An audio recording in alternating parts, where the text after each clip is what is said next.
बस सबको खाना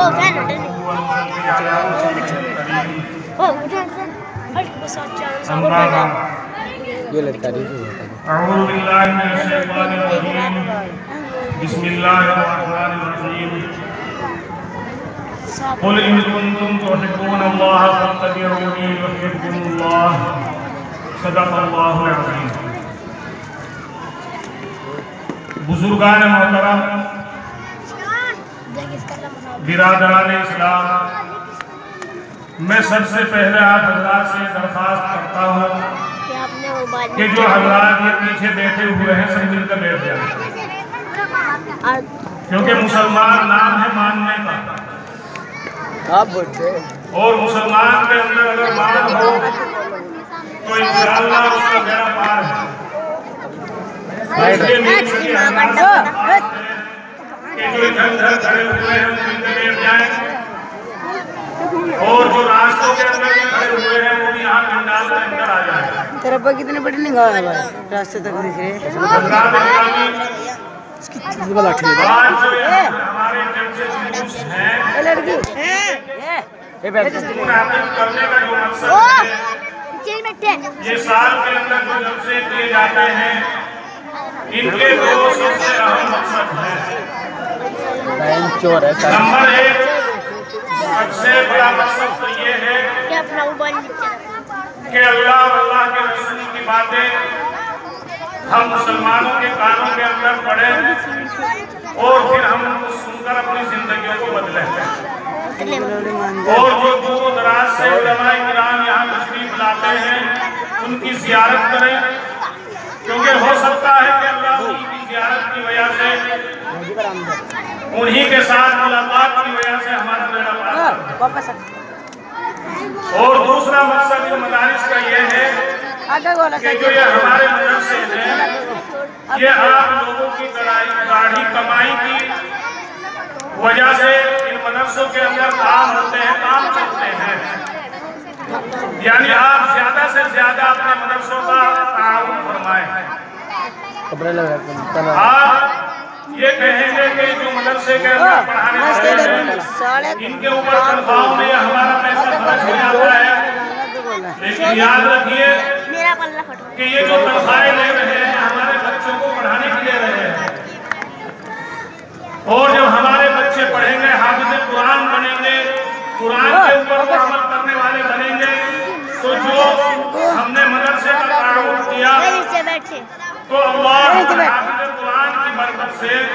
कल क़यामत में हमारे लिए जन्नत का फैसला फरमा देंगे। यानी बज़ाहिर तो हमको ये नजर आ रहा है कि हम मदरसों के अंदर खिदमत कर रहे हैं, लेकिन उसका बदला जब हमारी ये आंखें बंद हो जाएंगी, इस दुनिया से हम चले जाएंगे, उस वक्त मालूम और उस वक्त हम हसरतें करेंगे कि या अल्लाह, अगर और जिंदगी हमारी बाकी होती,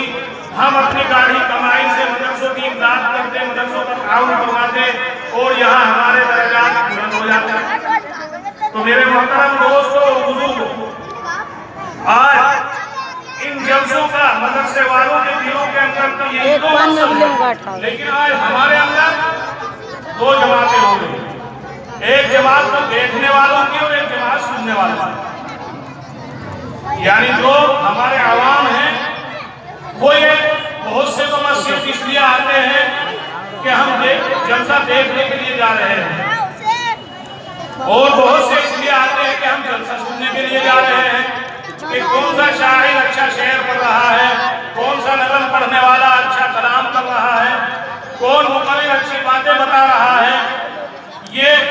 हमारे अंदर बातें हैं थोड़ा सा पीछे। लेकिन मेरे मोहतरम दोस्तों और बुजुर्गों, अगर हम अल्लाह की रजा के लिए और अल्लाह को खुश करने के लिए इन मजलिसों के अंदर नहीं आएंगे, इन मजलिसों के अंदर आकर अल्लाह अल्लाह की रसूल की बातों को सुनकर हम अपनी जिंदगियों को नहीं बदलेंगे, तो हमारा आना और हमारा सुनना और हमारे इन जलसों को देखने से बेकार होगा। आज मुसलमान के अंदर अगर कमी है, सिर्फ अमल की कमी है, आज सुनाने की कमी नहीं। आज जलसे भी हो रहे हैं, एक एक गांव में बहुत जब से हो रहे हैं, लेकिन हमारा जो अमल का पहिया है बजाय आगे बढ़ने के पीछे कोई हटता हुआ नजर आता है। तो मेरे मोहतरम दोस्तों और बुजुर्गों, आज हमें चाहिए कि अगर हम ये चाहते हैं कि दुनिया के अंदर भी हमारा एक मकाम हो, दुनिया के अंदर भी हमारी कोई कीमत बने, दुनिया के अंदर भी हमारी कोई कदर कीमत हो, तो अल्लाह और अल्लाह के रसूल से मोहब्बत करना और अल्लाह और अल्लाह के रसूल की बातों पर अमल करना ये हमारी जिम्मेदारी है। खुद शायर ने फरमाया कि मोहम्मद की मोहब्बत दीन हक की शर्त अव्वल है, मोहम्मद की मोहब्बत दीन हक की शर्त अव्वल है, इसी में हो अगर खामी तो सब कुछ नामुकम्मल है। आज हम देख लें कि जबान से हम इकरार कर रहे हैं कि अल्लाह हमारा है, अल्लाह के बंदे हैं, मोहम्मद हमारे नबी हैं, लेकिन हमारे अमल से साबित हो रहा है कि आज हम अल्लाह से और अल्लाह के रसूल से बहुत दूर हैं, क्योंकि हमारा अमल जो है कुरान और हदीस से बहुत दूर हो गया। इसीलिए आज दुनिया के अंदर हम सभी लोग हार हो गए, दुनिया के अंदर हमारी कोई हैसियत नहीं समझी जा रही है। एक दौर तो वो था कि अगर अल्लाह के नबी से इस दुनिया का जानवर भी अपना कोई ताल्लुक रखता था, इस दुनिया के जानवर का भी अगर अल्लाह के नबी से जोड़ हो जाता था, अल्लाह के नबी के साथ इसकी निस्बत हो जाती थी इस जानवर की, तो वो जानवर भी दुनिया के तमाम जानवरों से आला अफजल हो जाता है। और आज हम अल्लाह के नबी के मानने वाले हैं, आज हम अल्लाह के नबी के उम्मत भी हैं, लेकिन आज हम जानवरों से भी ज्यादा दलील हो रहे हैं। जानवर के कदर और कीमत आप यहीं की हुकूमत के अंदर देख लीजिए कि कितनी बड़ी अब जानवर की कदर और कीमत इनकी दिलो दिमाग के अंदर देख लीजिए, लेकिन आज मुसलमान की कदर और कीमत इस दुनिया के अंदर घट रही है। इसलिए कि आज अल्लाह से और अल्लाह के नबी से इसका वास्ता और इसका ताल्लुक कमजोर हो गया। अगर हमारा वास्ता और ताल्लुक और निस्बत अल्लाह के नबी से पुख्ता हो जाएगी तो इंशाअल्लाह इस दुनिया के अंदर जिस तरह पहले निस्बत की वजह से ताल्लुक की बिना पर जानवरों की कीमतें बढ़ती थी, इंसानों की कीमतें बढ़ती थी, मेरे लाल वरना मेरे मोहतरम दोस्तों, अल्लाह ने कुरान करीम के अंदर इरशाद फरमाया वमन अअरज़ा अन ज़िक्री फ़इन्न लहू मईशतन ज़ंका। अल्लाह ने साफ फरमा दिया कि जो कौम मेरे जिक्र से एराज़ करती है, जो कौम मेरे जिक्र से नफरत करती है, जो कौम मेरे उलमा से नफरत करती है, जो कौम मेरे मदारिस से नफरतें करती है, मेरे कुरान से नफरतें करती है, मैं उनकी जिंदगियों को तंग बना देता हूं। ये अल्लाह का साफ ऐलान है कुरान करीम में। तो आज हम अपने आप को टटोलें, सोचें कि आज जो मुसलमान की जिंदगी तंग हो रही है, मुसलमान अपने अंदर एक भूकंप महसूस कर रहा है, मुसलमान अपने दिल के अंदर एक खौफ और डर महसूस कर रहा है, ये किस चीज का नतीजा है? ये नतीजा है इस बात का कि अल्लाह ने जो ये फरमा दिया कुरान करीम के अंदर कि आप कह दीजिए, आप बता दीजिए मोहम्मद नबी करीम सल्लल्लाहु अलैहि वसल्लम का हुक्म है कि इन मुसलमानों को बता दीजिए कि अगर तुम अल्लाह से मोहब्बत करना चाहते हो, तुम मुसलमान अगर अल्लाह से ताल्लुक करना चाहते हो तो मेरी इत्तिबा जरूरी है, यानी नबी करीम सल्लल्लाहु अलैहि वसल्लम की इत्तिबा जरूरी है। अगर नबी करीम सल्लल्लाहु अलैहि वसल्लम की इत्तिबा मुसलमान के अंदर नहीं होगी तो इसकी कोई कीमत नहीं है। इसीलिए अल्लाह ने कुरान करीम के अंदर जो इरशाद फरमाया कि जो कौम मेरे जिक्र से, मेरे कुरान से एराज़ करती है, मैं उनकी जिंदगियों को तंग बना देता हूँ। और तंग बनाना मेरे मोहतरम दोस्तों इसी का नाम नहीं है कि अल्लाह हमको गरीब बना दे, बल्कि तंग बनाना इसका नाम भी है कि अल्लाह नाफरमानी के बावजूद, अल्लाह अपने हुक्मों के ऊपर अमल न करने के बावजूद माल भी हमको दे दे, औलाद भी हमको दे दे, बड़े बड़े ओहदे भी हमको दे दे, बड़ी बड़ी बिल्डिंगें भी हमारे पास हो, गाड़ियां भी हमारे पास हो, सब चीजें हमारे पास हो। अल्लाह अपने हुक्म के ऊपर अमल न करने की वजह से इन तमाम चीजों से नवाज दे, लेकिन इसके साथ साथ अल्लाह हमारी औलाद को नाफरमान बना दे, यानी बिल्डिंगें भी हमारे पास, माल भी हमारे पास, और हम सोचे कि कहाँ हमारी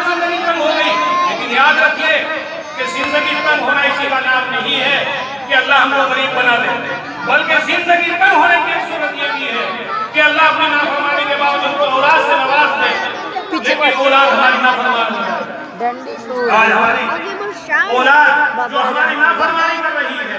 वो इसी लिए कर रही है कि आज हम अल्लाह की बातों से, अल्लाह के कुरान की बातों से एलान कर रहे हैं। अगर वालिद किसी बात के लिए हुक्म करता है तो बेटा उस बात को मानने के लिए तैयार नहीं है, और माँ अपनी बेटी को हुक्म करती है तो उसको मानने के लिए तैयार नहीं है। तो ये जो आज हमारा मुआशरा बिगड़ रहा है, आज हमारा समाज बिगड़ रहा है, घरों का सुकून खत्म हो रहा है, हमारा सुकून खत्म हो रहा है, उसकी वजह यही है कि आज अल्लाह से, अल्लाह के रसूल से हमारी निस्बत कमजोर, अल्लाह और अल्लाह के रसूल से हमारा ताल्लुक कमजोर हो गया। अगर अल्लाह और अल्लाह के रसूल से हमारा ताल्लुक पुख्ता होगा तो इंशाअल्लाह दुनिया के अंदर भी हमारी कामयाबी होगी और आखिरत के अंदर भी हमारी कामयाबी होगी। मोहतरम देखिए हजरत मौलाना अब्दुल रज़ाक साहब दामत बरकातुहुल आलिया हम सब के आज हमारी जिम्मेदारी है कि हम मदारिस के साथ अच्छा बर्ताव करें, मदारिस के साथ जो हमारा ताल्लुक जो होना चाहिए वो दिलो जान के साथ होना चाहिए, उलमाए किराम के साथ हमारा ताल्लुक पुख्ता होना चाहिए। आज जिस तरीके से हमको इस दुनिया के अंदर रहते हुए दुनिया के लीडरों की जरूरत पड़ती है, हमको उन रहबरों की जरूरत है जो दुनिया के अंदर भी हमारे काम आए और आखिरत के अंदर भी हमारे काम आए, और वो हमारे रहबर हैं, वो हमारे मुक्तदा ये उलमाए किराम जो स्टेज के ऊपर तशरीफ फरमा है, उनमें हमारे उस्ताद मोहतरम हजरत मौलाना अब्दुल रज़ाक साहब दामत बरकातुहुम, अल्लाह ताला से दुआ कीजिए कि अल्लाह ताला उनकी बीमारियों को दूर फरमाकर आमीन, उनके साए को हमारे सरों के ऊपर कायम फरमाए आमीन। ये कि आज हमारे पास ऐसी कीमती चीज मौजूद है कि आज अगर हम इनकी कदर को नहीं पहचानेंगे, जब हम इस दुनिया से चले जाएंगे उस वक्त हम हाथ मसलते रहे तो कोई फायदा नहीं होगा। शैतान मुसलमान के दिमाग के अंदर जिस वक्त तक आलिम जिंदा रहता है, जिस वक्त तक आलिम जिंदा रहता है उसकी नफरतें डालता रहता है, दो हदें इस्तेमाल करता है। एक तो यह है कि जिस वक्त तक आलिम दुनिया के अंदर मौजूद रहता है तो तरह तरह से उसकी बुराइयां व गीबतें ज़हनों के अंदर डालकर उससे दूरी इख्तियार बनाए होने पर आवाम को दूर रखता है। क्यों? इसलिए कि अगर उससे मोहब्बत हो गई, उससे ताल्लुक होगा तो इस मुसलमान की जिंदगी संवर सकती है, सुधर सकती है। और आज हम अपने दिलों को टटोलें कि आज हमारे दिलों के अंदर इन उलमाए किराम की इज्जत कितनी है, इन उलमाए किराम की मोहब्बत हमारे दिलों के अंदर कितनी है। आज खुदा नखास्ता ये पिंडाल अगर आज एक सियासी पिंडाल होता, आज ये सियासी पिंडाल होता और सुबह से लेकर अब तक वहां बुलाया जाता हम लोगों को और वहां दुनिया वालों को बुलाया जाता तो उस पिंडाल को उसके आने से पहले भरने की कोशिश करते या नहीं करते। लेकिन आज बड़े अफसोस की बात कि सुबह से लेकर अब तक हमारे उलमाए किराम दूर दराज से तशरीफ ला रहे हैं, अपने कीमती वक्त को निकाल कर आपकी दावत को लब्बैक कहकर यहाँ तशरीफ ला रहे हैं और हम अपना वक्त देने के लिए तैयार नहीं। तो इससे बात साफ हो रही है कि आज हमारी निस्बत, आज हमारा ताल्लुक उलमाए किराम से, दीन से बिल्कुल सही, इसको पुख्ता करने की जरूरत है। वरना अल्लाह ने कुरान करीम के अंदर इरशाद फरमा दिया वमन अअरज़ अन ज़िक्री फ़इन्न लहू मईशतन ज़ंका, कि जो कौम मेरे ज़िक्र से, मेरे कुरान से, मेरे आलिमों से एराज़ करेगी मैं उनकी जिंदगी को कम बना देता हूँ। आप कबूल करो मेरे मोहतरम दोस्तों, बुजुर्ग, चैन सुकून जो हमारे घरों के अंदर से निकल चुका है उसकी सबसे बड़ी वजह यही है कि आज सुन तो रहे हैं हम, लेकिन अमल के अंदर हम बिल्कुल पीछे हैं, अमल के अंदर उन बातों को लाने की कोशिश नहीं करते। तो मेरे मोहतरम दोस्तों, वक्त ज्यादा नहीं है क्योंकि हज़रत वाला भी यहाँ तशरीफ ला चुके। मैं तो सिर्फ एक बात बताकर अपनी बात को खत्म कर रहा हूँ। नबी करीम सल्लल्लाहु अलैहि वसल्लम ने क़यामत की 15 निशानियां बतलाई कि जब ये 15 निशानियां दुनिया के अंदर पाई जाएंगी तो क़यामत के आने का इंतजार कीजिए। क़यामत आएगी और तरह तरह के अज़ाब उस कौम के ऊपर आने शुरू हो जाएंगे। और उन निशानियों में सिर्फ 2 निशानियां, मैं आप हजरात के साथ में बतला रहा हूँ सिर्फ दो, और उन दो को बतलाकर अपनी बात को खत्म कर रहा हूँ। एक निशानी उनमें से ये भी है, आप सल्लल्लाहु अलैहि वसल्लम ने फरमाया कि दुनिया के अंदर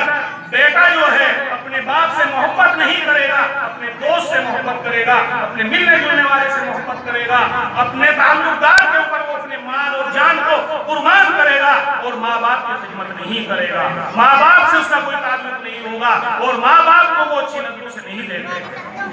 आज सोचे, गौर करें कि आज का हमारा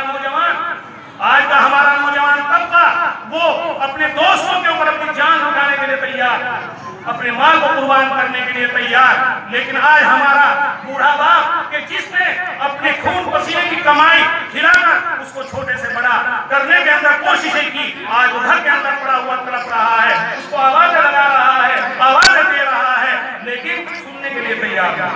ये भी कयामत की निशानियों में से एक निशानी है, और ये हमारे सामने होगी। और वजह क्या? वजह वही कि जब अल्लाह के जिक्र से एराज करेंगे तो अल्लाह हमारी जिंदगियों को तंग बना देगा। और दूसरी निशानी उसी हदीस के अंदर जहां 15 निशानियां बयान की, ये है कि बेटा जो है वो अपनी घरवाली से, अपनी अहलिया से तो मोहब्बत करेगा और अपनी माँ से मोहब्बत नहीं करेगा। तो आज देख लीजिए कि आज बूढ़ी माँ के जिसने अपने आराम को एक तरफ रखकर उसके टट्टी की पेशाब की देखभाल की और हर तरीके से उसके ऊपर अपनी जान को कुर्बान किया, अगर वो किसी बात के लिए कहता है तो उसकी बात मानने के लिए तैयार नहीं और बीवी की बात मानने के लिए तैयार। तो ये कयामत की निशानियों में से एक निशानी है। तो मेरे मोहतरम दोस्तों, बुजुर्गों, ज्यादा बात न कहते हुए मैं सिर्फ आपसे यही दरखास्त करूंगा कि जो इधर उधर खड़े हुए हैं वो भी यहाँ तशरीफ ले आए और इन मदारिस से अपना ताल्लुक कायम करें, इन उलमाए किराम से अपना ताल्लुक कायम करें। हो सकता है कि कल क़यामत के मैदान में जब हमारे लिए जहन्नम में जाने का फैसला हो और इन उलमाए किराम के लिए जन्नत में जाने का फैसला हो, तो इन्हीं की बरकत से, इन्हीं की ज़ियारत की वजह से हम इनका दामन पकड़ सकते हैं, इनका हाथ पकड़ सकते हैं। जब अल्लाह इनको जन्नत में जाने का फैसला फरमाएंगे, कह सकते हैं कि हज़रत हमको छोड़कर कहाँ जा रहे हो? हम अल्लाह के मोहब्बत में, अल्लाह के रसूल की मोहब्बत में, मदरसे की मोहब्बत में, आपकी मोहब्बत में अपने वक्त को एक तरफ रखकर आपकी बातें सुनने के लिए मदरसा फौजुल उलूम में आए थे, इसलिए सिर्फ अल्लाह और अल्लाह की रजा के लिए आए थे। हमारे में मेरी सिफारिश फरमाइए, तो इंशाअल्लाह उम्मीद है कि ये हमारे उलमाए किराम, ये हमारे उस्ताद मोहतरम हज़रत मौलाना अब्दुल रज़ाक साहब रहमतुल्लाह बरकातहू और जो दूसरे हक़-ए-आया मौजूद है, ये सब हमारे लिए सिफारिश करेंगे। आज हम दुनिया वालों के ऊपर तो जान देते हैं, दुनिया के लीडरों के ऊपर तो जान देते हैं, दुनिया के अंदर ही हमारे काम नहीं आते, आखिरत के अंदर तो क्या काम आएंगे? हमको तो उन रहबरों की जरूरत है जो दुनिया के अंदर भी हमारे काम आए और आखिरत के अंदर भी हमारे काम आए। और ये हमारे रहबर हैं, ये उलमाए किराम हैं, इनकी इज्जत करें, इनका एहतराम करें, जो ये बातें बतलाएं उनके ऊपर अमल करने की कोशिश करें और अपनी जिंदगियों को बदलें। तो इंशाअल्लाह जो आज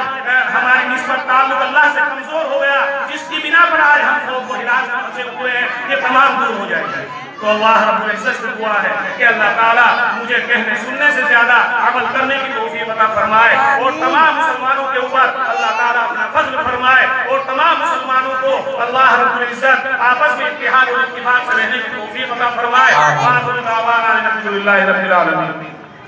मोहतरम हजरात,